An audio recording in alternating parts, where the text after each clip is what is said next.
sky was turning dusk as dust swarms swirled around Corpse God, a golden eagle in service of Temujin and the Golden Horde.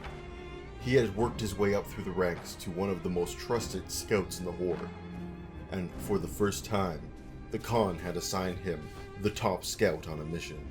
He was to conduct a reconnaissance mission around the city stout and deliver to the Khan a plan of attack. Unfortunately, the dust storms made it impossible to get vision without getting closer. The Hiver moved to the dunes closer to the walls, carefully to avoid the skimmers and Empire patrols. Once Corpse God had vision on the city, he could see several patrols dotting the outskirts. The Hiver grabbed the hilt of his katana as he tried to catch a glimpse of their uniforms. Rebels, he thought, as he loosened his grip on his sword. And so many. It looks like they might have beat us here. He could see multiple patrols of rebel farmers on the horizon. Some of them were fighting nearby sand skimmers, and others attacking any Empire samurai that dared to leave the city. Corpse God fought his way to a rebel sergeant, who told him that his troops had been surrounding the city for some time. However, they had been unable to breach the walls. Corpse God thanked the sergeant for his information, and quickly left to complete his mission. He wanted to get back to the Khan before the sun had set.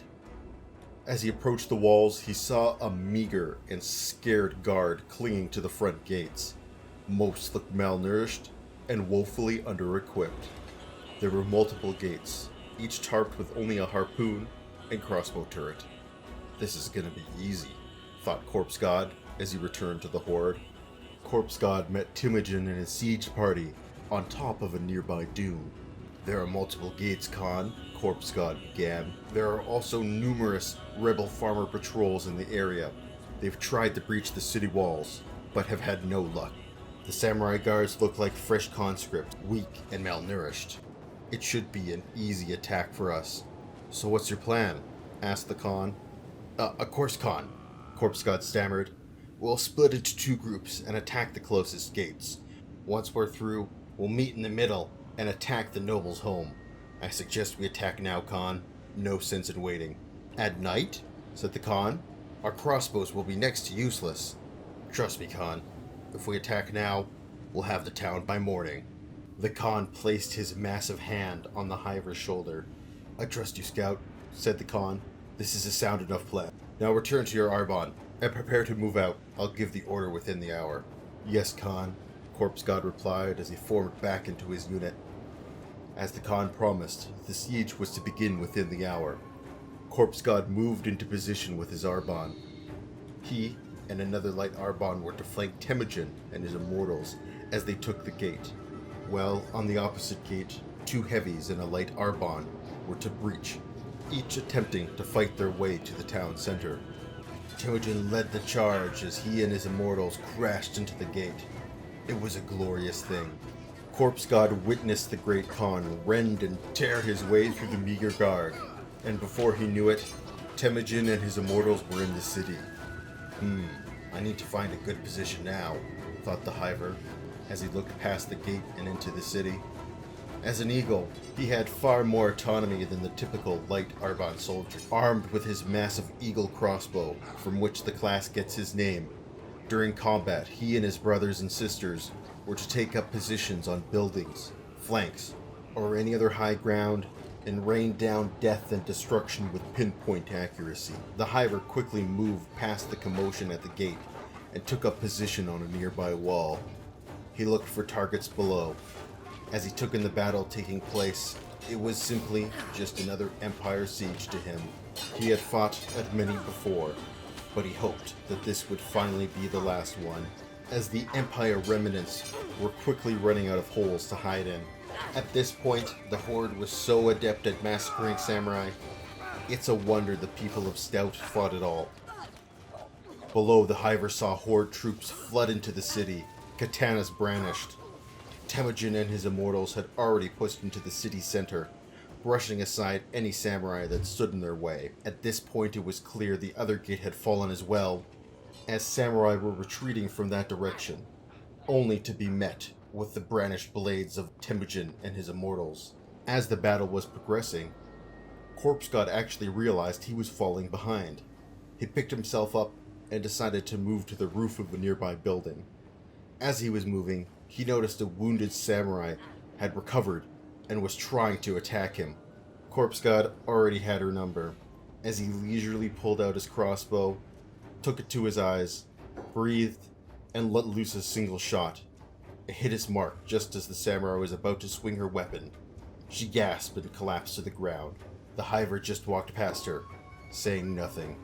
Once he had situated himself on his new position, he could see that the battle at this point was pretty clearly over. The second group had already had its advanced soldiers linking up with Temujin in the town square. At this point, only a few stragglers remained outside the walls of the noble's house, and it didn't exactly seem like the noble guard wanted to come out and play. Corpse God unleashed a few more arrows, felling any stragglers he saw before he looked down to see Temujin smashing the door of the noble's house. Corpse God chuckled to himself. Temujin must not have brought any soldiers capable of picking locks, but that wasn't exactly going to stop him. With a thunderous clash, the door came down, and the horde gathered outside and rushed into the noble's house. A massive sheik, who was clearly skilled in combat, fought the horde ferociously with his guard. But alas, they could not stand against them. After a brief skirmish, the horde was in control of the house. To his credit, however, the lord refused to back down. Despite being beaten down again and again by the horde, he time and time continued to rise to his feet, only to be beaten down again. He seemed to be healing faster than the horde could beat him. After a few rounds of this, the Khan had very clearly lost his patience. He summoned Igor over to him and whispered something in his ear. Corpse God happened to be close enough to make out a bit of what the Khan said. It also didn't hurt that he had excellent hearing, even for a Hiver, who had better hearing than humans regardless. Corpse God was only able to make out the end. Gut. Leave him there. The massive Igor nodded and grabbed the battered noble, and in one seamless movement slung the unconscious body over his shoulder and dashed through the broken door. Gut. Corpse God thought. Who the hell is Gut? Then it hit him. Not a who, but a where. The Gut. He's gonna feed him to the gutters, thought Corpse God. A grim end, even in a world as grim as this. He continued to ponder. Man, I can only imagine what that scene must have looked like. He was snapped out of his daze by the Khan's thunderous voice. Horde, move out! We will regroup, eat, heal, and celebrate our victory. In 24 hours, we shall occupy this city as the next province of the Golden Horde. His army let out a mighty cheer as they gathered together and moved out. It was an easy victory, so everyone was in high spirits. That was, of course, except for the lonely Hiver Corpse God, who just couldn't get the image of what must be happening to that noble now out of his head. The Hiver was used to working alone, and being left alone, so none of the other soldiers paid him any mind, and in return, he paid them no mind. For now, he would keep the terrible secret of the noble's fate to himself.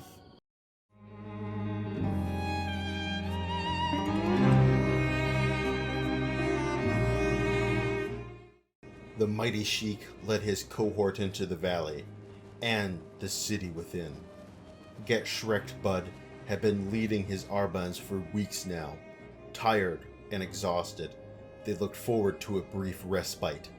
Get Shrek Bud was a sheik of firsts. He was the first commander of the first combined Arban, the first member of the Golden Horde to venture so far west, and the first member of the Golden Horde to visit the Sheik Kingdoms, a land Shrek himself no longer remembered, having spent his entire life in the deserts of the Empire. The Khan had given him command of a heavy and light Arban for an extremely important mission. For the first time, they had been combined into a single unit. His mission was twofold: scout out the undiscovered West, and second, find and establish a spot for a Western city. As his Arban approached the city, Shrek lamented how far he had come, and how little he had found. No one to ally, and no place for a city. The Sheik hoped to have more luck amongst his own kind as he led his cohort into the chic city of Squin. However, his hopes were quickly dashed as the guards of the gate stared grimly at him. They showed no other interest in him or what he had to say. Their shared kinship meant nothing to them. As his Arban wandered the street, they found that the residents of the city were willing to trade with him. However, outside they offered little help. The city leaders shunned his attempts to meet, finding no willing allies. Dejected, Get Shrek Bud moved on from Squin quickly. He resupplied his Arban and allowed them to rest their minor injuries before quickly moving on again. Shrek wondered if there would be any discontent from moving on so quickly. After all, they had been journeying for so long at this point. As his host descended west, the barren hills broke into lush forests, and the sky rained red. The Hivers in his group instantly knew where they were. One of them hissed to Shrek, "These are the Western Hivers, Sheik." And he replied coldly, "We are no hives," he hissed back. "They will not accept us. They will attack us." "No harm will come of you," said Get Shrek Bud. "You march under the flag and protection of the Horde, not some no-hive rabble. You insult us, and our kind, and most of all our Khan." He chittered back, clearly upset. "Enough of this," said Get Shrek Bud. "If you are scared, feel free to leave us, and see how you fare in these lands alone." The Hiver fell back in line.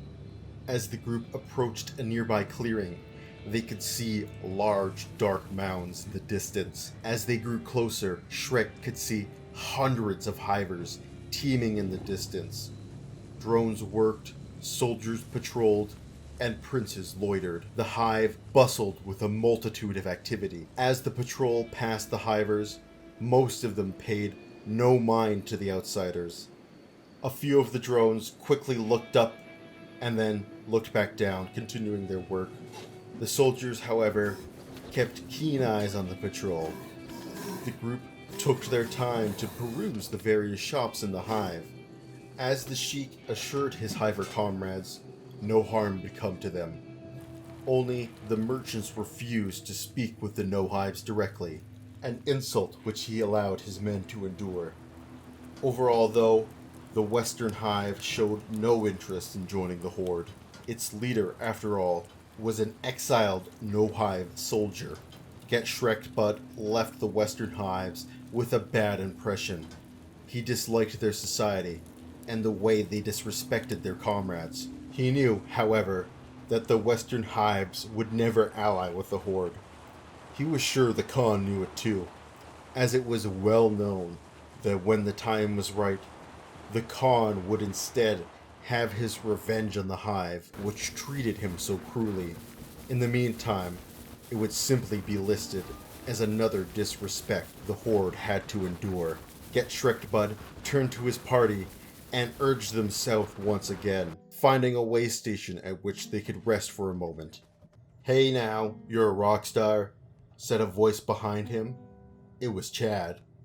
"Are we done floundering here? I'd like to, do something useful." Shrek stared at him coldly. "We are doing what we came all this way to do." "Hardly," sneered Chad. "We've been marching for weeks with nothing to show for it. The men are tired. I am tired." Get Shrek Bud was about to say something before Chad looked at him with a cold flash in his eyes. "You know what some of the men are saying? They're saying the Khan should have placed me in charge of this expedition, and not you." Shrek looked down at the human. "And I am sure you reminded them that out of Igor and the Khan himself, only I remain undefeated in single combat." Chad smiled. "Of course, Commander." Shrek opted not to stay the night after that conversation. Instead, he decided to strike out into the southern swamps. Difficult and inhospitable lands had helped the Horde before, and it was the Sheik's last hope. In the dead of night, the combined Arbans stumbled upon a bandit camp.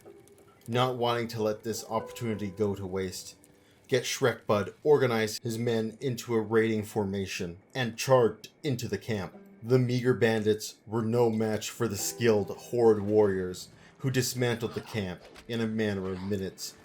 After this quick victory, Get Shrekbud allowed his men to raid the camp, and, choosing to spend the night here, they celebrated their victory. In the morning, Get Shrekbud led his men into the thick and murky swamps. Here, the air was heavy and oppressive, and the musty smell of plant decay hang in the air. It wasn't long before the Horde stumbled upon a group of humans who had made their homes in the swamp. While these people had little to offer the Horde, it was clear to Get Shrekbud they had been there a long time and answered to no higher authority or power structure. They were free, and this filled Shrek with immense hope. Behind this village shot up a mountain.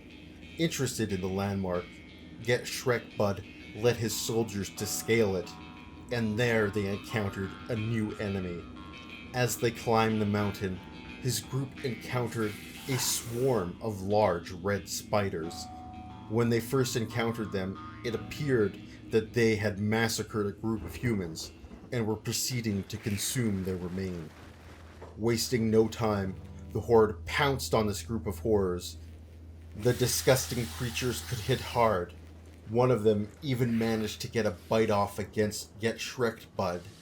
However, his armor was able to absorb most of the force, and the Great Sheik vanquished the spider into oblivion for its troubles. Once this foe was dispatched, Shrek examined the hill he had found. Copper, he saw. Alright, comrades, let's spread out. Teams of 2. Look for iron on this mountain. Report back to me once you find something. His Arbans scoured the hill until finally, iron! And after a short time of prospecting, it was clear the mountain had ample stone as well. And, of course, water was no issue in these swamps. Delighted by his discovery, Get Shrekbud gathered his soldiers together. Comrades, right now you are standing on my land, your land, Horde land, for I deem this as the spot to found the Horde's new western capital. There was no cheer from his Arbans, only great sighs of relief. The march, for now, was over, and the time for building had begun.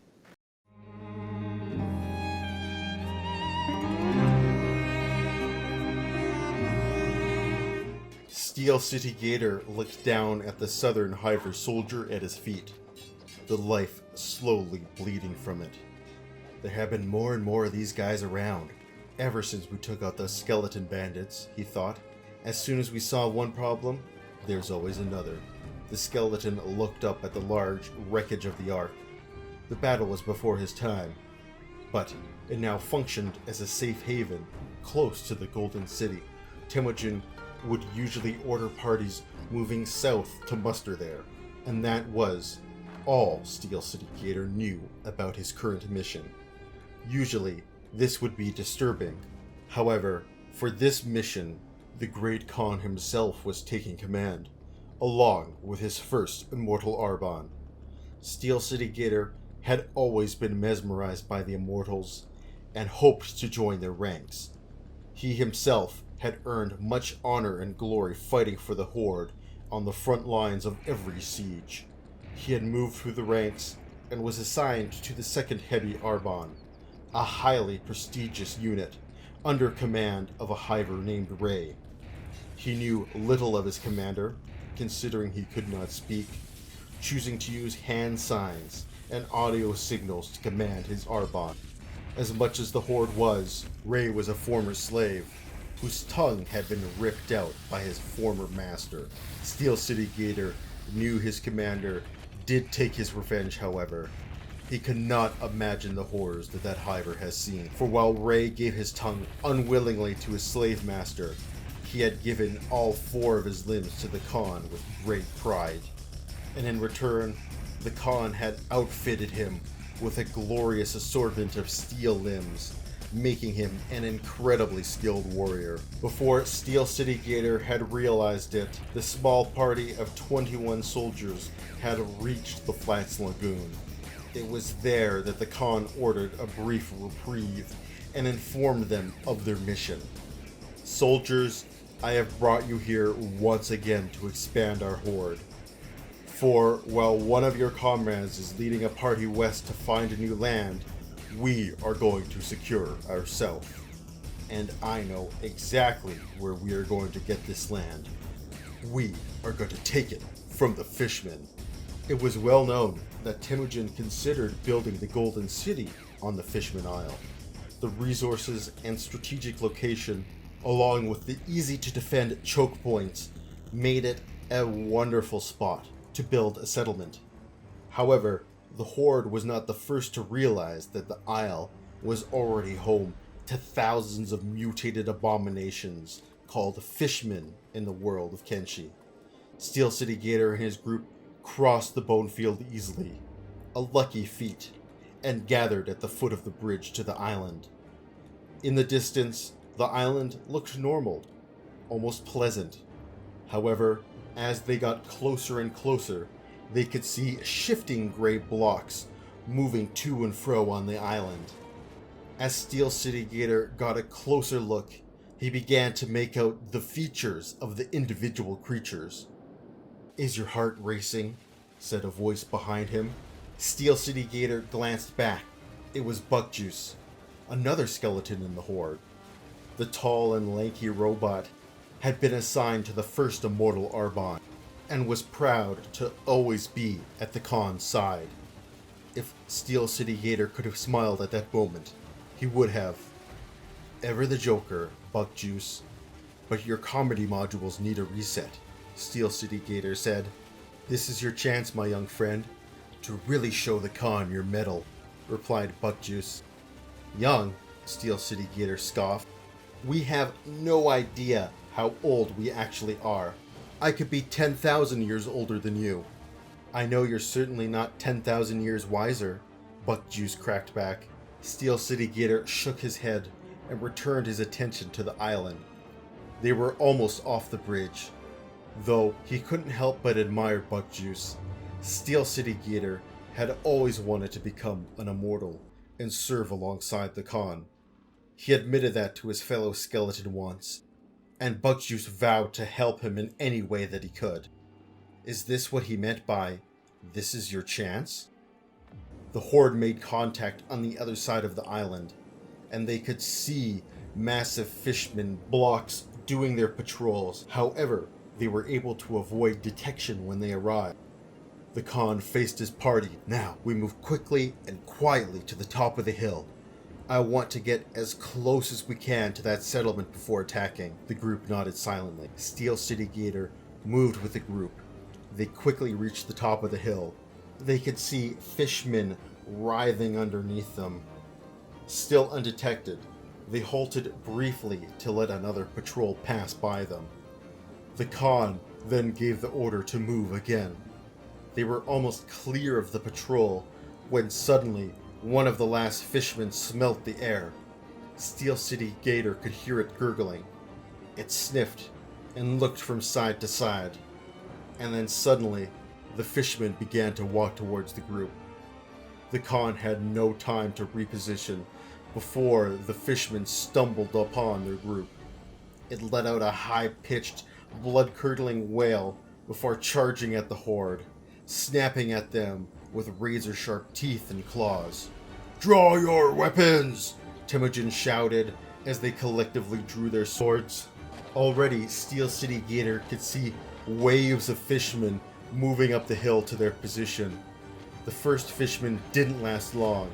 The great Igor moved in to intercept the charging monster, and without hesitation, the massive Hiver picked up the Fishman by its head, squeezed tightly, and crushed its skull with a sickening crack. The Fishman continued to struggle and writhe around. This seemed to upset Igor, as he lifted up the twitching fisherman and smashed its body again and again against the ground below until it finally stopped moving.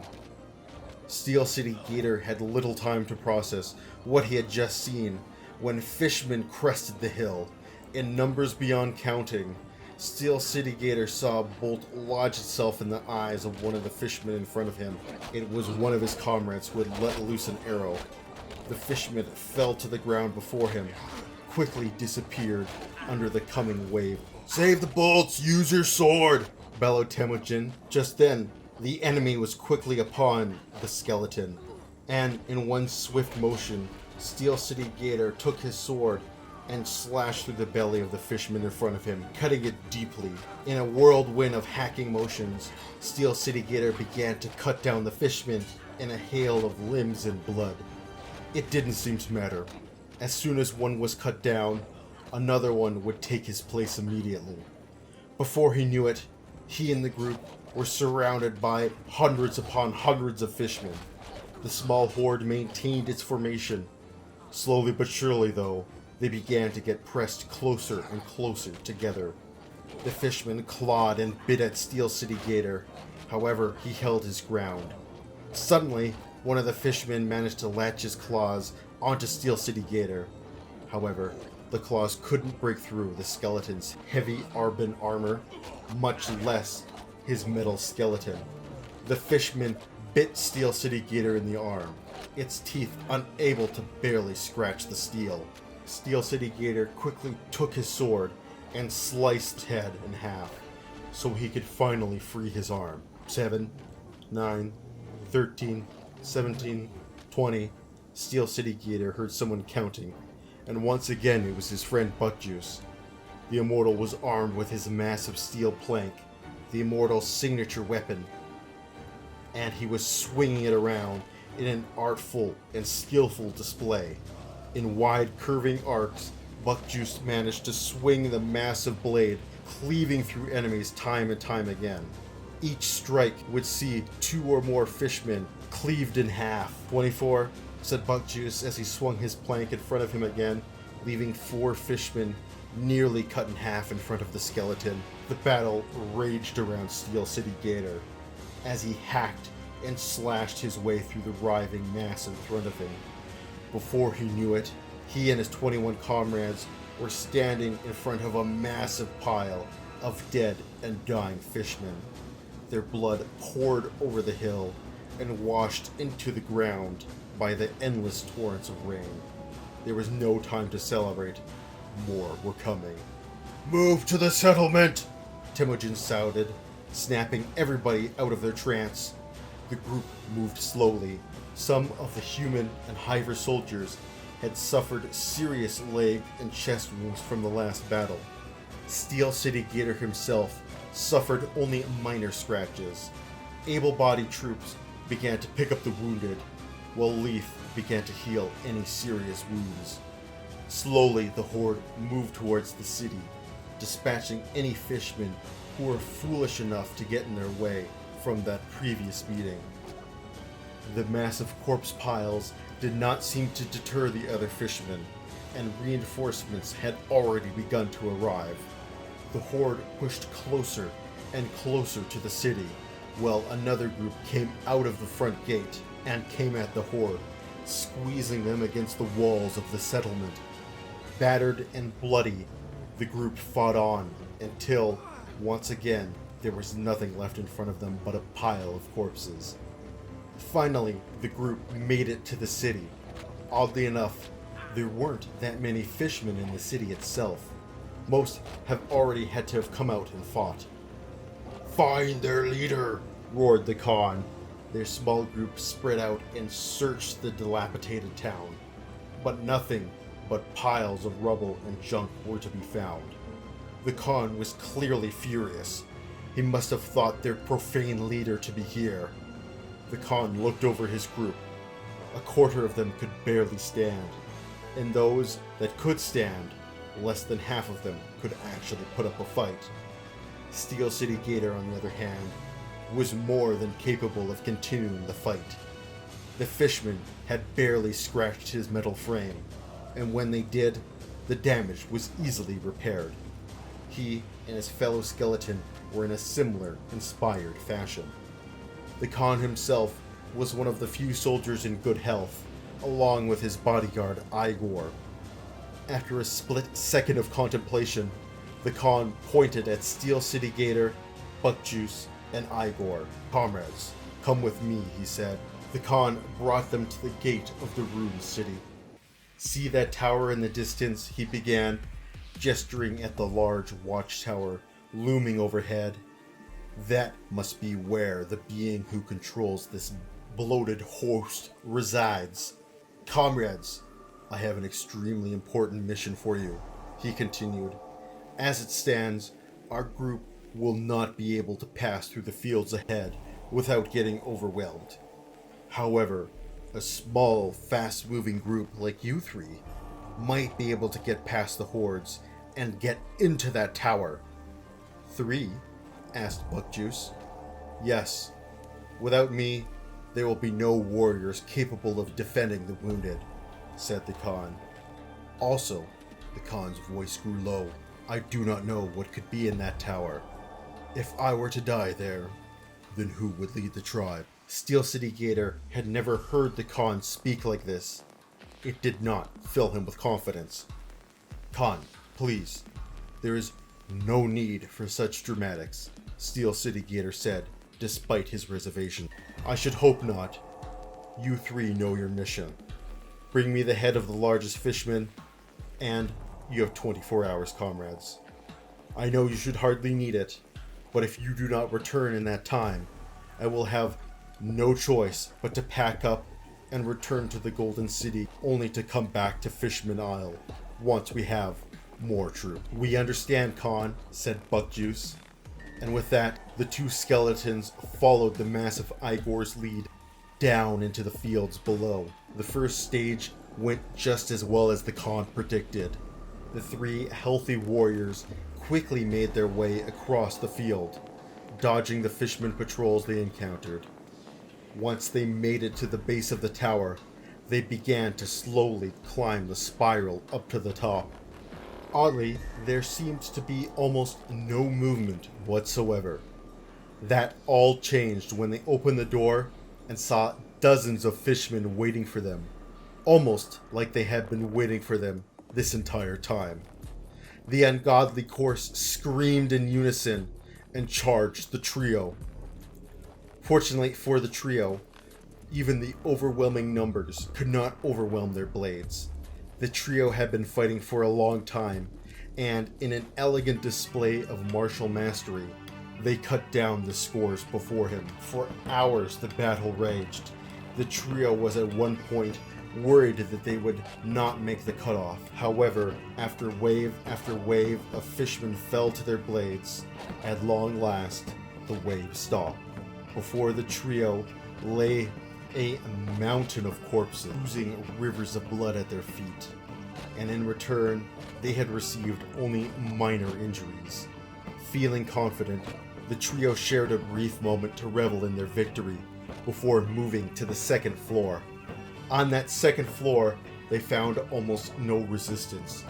Most of the fishmen must have been drawn down below by the fighting, thought Steel City Gator. They were thinking that they had already won the battle as they approached the top floor. However, their hopes were dashed as soon as they reached the top. There, they saw a massive fishman holding a massive blade, surrounded by guards to boot.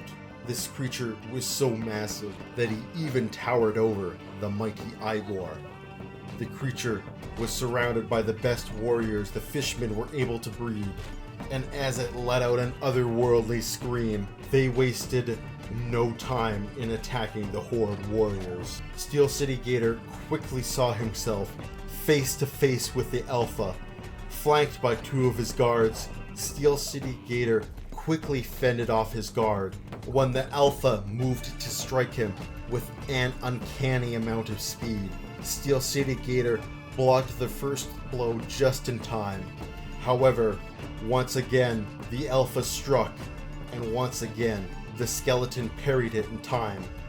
However, when the Alpha raised his blade for the third time, Steel City Gator could not recover fast enough. The only thing he could do was hold out his arm and brace for the strike. The blade struck his arm and instantly shattered his armor. He could then hear the sickening crunch of steel on steel as the blade worked its way through his arm. Before he could recover, the Alpha was on top of him, staring down with pure malice. He brought the blade down, and once again the blade crashed into the skeleton. Steel City Gator was fast enough to glance the blade off his damaged hand, glancing the blow that was almost certainly intended for his head, instead sinking deeply into his shoulder. The blow was so devastating, it forced his system to do a soft reset. As he blanked out for a few seconds, the battered skeleton tried to recompose himself, but it was too late. Once again, the Alpha was faster. "You're too late," said a voice behind the Alpha, as a massive blade came down on the Alpha's arm, nearly cutting it clean off. It was Buck Juice. Now damaged and without his brood, the Alpha was a far more manageable foe. Together, the trio ground down the Alpha to the point where Igor could finally deliver the killing blow and cut the head off the Alpha. With his victory finally secured, Steel City Gator collapsed into the floor. He was leaking oil badly, and there was no way he would survive the journey back to the camp in his condition. Once Steel City Gator was repaired, Igor had made quick work of all the remaining loot in the tower, managing to acquire a few AI cores and advanced research books. However, seeing Steel City Gator, the Hiver quickly approached him. Saying nothing, he held out an item to Steel City Gator in each of his hands. In one hand was the head of the Alpha Fishman, and in the other was his sword. Stunned and honored, Steel City Gator took both items. "Thank you, Igor," he said, as he equipped the Alpha sword. It was a magnificent giant hacker, sharper than anything he had encountered before. "Well, shall we return, comrades?" said Steel City Gator. Agreeing, the trio quickly made their way back to the city. There, they found Temujin and their party still waiting. It looked like they had survived without too many issues, as more soldiers were on their feet than when they left. Delighted at the return and success of his party, Temujin showered them with praise. However, understandably, the Khan was all too eager not to spend another second on this god-forsaken island, even after their victory. There was no arguments from anyone else in the group, so they quickly packed up and left to return to the Golden City. The Khan would never admit it, but that expedition was the closest the Horde had come to disaster since its founding. Once the group had returned to the Golden City, the expedition to Fishmen Island and the battle which took place there became the stuff of legend. All of those who took place in the battle saw their status skyrocket within the Horde. None so much as Steel City Gator, however, whose exploits had earned him so much acclaim that after the battle, he was awarded a place within the Immortal Guard. This marked the first time in the Horde's history in which a warrior not originally handpicked by Temujin was acclaimed into the ranks of his Immortal Guard.